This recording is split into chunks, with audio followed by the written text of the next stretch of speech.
Épisode 6 de la série sur le simplicisme.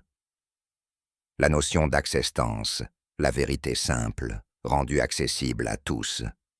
Depuis que l'homme a levé les yeux vers le ciel étoilé, il n'a cessé de s'interroger, pas seulement sur ce qu'il voit, mais sur ce qu'il est. Pourquoi sommes-nous ici? Pourquoi la vie suit-elle un cours si précis, naître, grandir, lutter, puis s'éteindre? Pourquoi l'homme est-il le seul être doté de conscience morale, de langage et d'intelligence? Et surtout, que se passe-t-il après la mort? Est-ce la fin ou le seuil d'une autre vie? Ces questions sont universelles. Aucune époque, aucune richesse, aucune technologie ne peut les faire disparaître, parce qu'elles surgissent d'un lieu que rien de visible ne peut combler. L'âme. Le simplicisme naît de ce constat. Les réponses humaines se contredisent souvent ou s'égarent. Mais une vérité demeure, transmise par la révélation. L'homme a été créé pour un but précis, et il retournera vers celui qui l'a fait naître. Le simplicisme affirme ainsi que l'existence humaine suit un itinéraire universel que nul ne peut modifier. Naître, vivre, mourir, ressusciter, puis être jugé. Cette structure simple suffit déjà à éclairer l'essentiel, la traversée universelle. Naître, vivre, mourir. Naître, c'est entrer dans un monde que l'on n'a pas choisi. Vivre, c'est traverser joies et douleurs, décisions et épreuves, souvent avec l'illusion de maîtriser. Mourir enfin, c'est découvrir que tout ce que l'on croyait solide était transitoire. Le simplicisme insiste. Cette triple étape est commune à tous, indépendamment des cultures ou des époques. Elle n'est pas aléatoire, elle est ordonnée. La mort rappelle que toute existence terrestre conduit vers une autre phase de la réalité. L'homme moderne aime croire qu'il contrôle sa vie. Il planifie, calcule, organise, mais la maladie, la perte, l'imprévu ou la mort rappellent ses limites. Le simplicisme enseigne que cette non-maîtrise n'est pas un accident. Elle fait partie de la condition humaine. Cette lucidité n'est pas une résignation, elle est une clarté. Car si l'homme ne maîtrise pas tout, il peut choisir l'orientation fondamentale, se tourner vers Dieu ou s'en détourner. Au cœur du simplicisme se trouve une vérité simple. Nous venons de Dieu et nous retournons vers lui.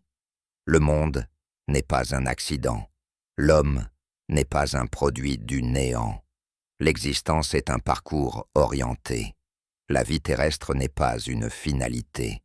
Elle est une épreuve, un passage où se révèle l'orientation profonde de l'être humain. La mort n'est pas un néant, mais un seuil. Elle ouvre vers la résurrection et le jugement. Ainsi, chaque acte humain, même discret, possède une portée immense. Le simplicisme rappelle enfin que Dieu est à la fois origine et destination.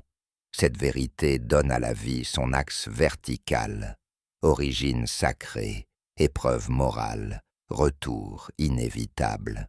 Le simplicisme se distingue par un refus, celui des complications inutiles et des labyrinthes intellectuels qui éloignent de l'essentiel. Il ne rejette pas la pensée. Il refuse la pensée qui fuit la question fondamentale. Dieu. Il réhabilite une clarté première. Dieu existe. Il nous a créés.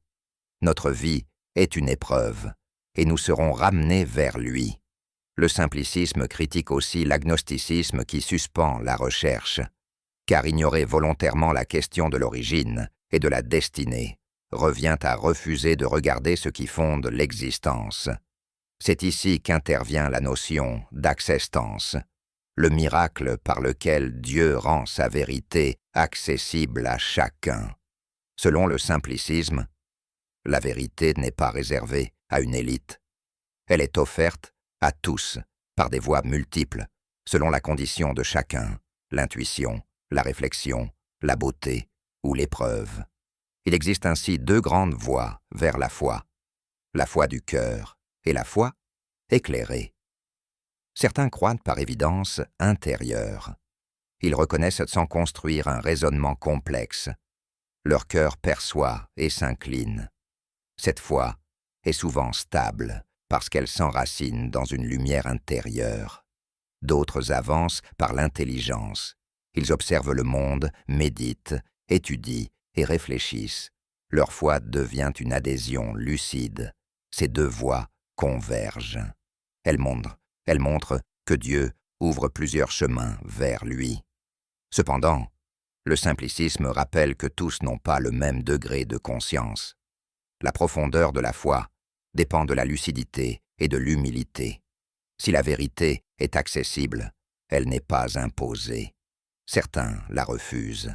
Certains rejettent par ignorance, par imitation ou par peur. D'autres comprennent, mais refusent par orgueil.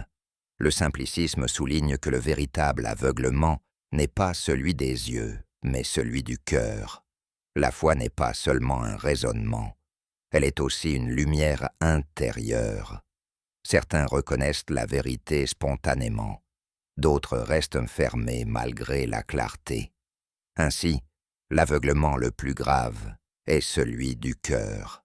Le simplicisme propose une réponse essentielle à la question de l'existence. Nous avons une origine, une épreuve, une mort, un retour et un jugement. Et Dieu, dans sa miséricorde, a rendu cette vérité accessible à tous. La vie n'est pas un hasard à meubler. Elle est un chemin à orienter. Et l'essentiel revient toujours à cela. Reconnaître Dieu, vivre en conscience et se préparer au retour vers lui.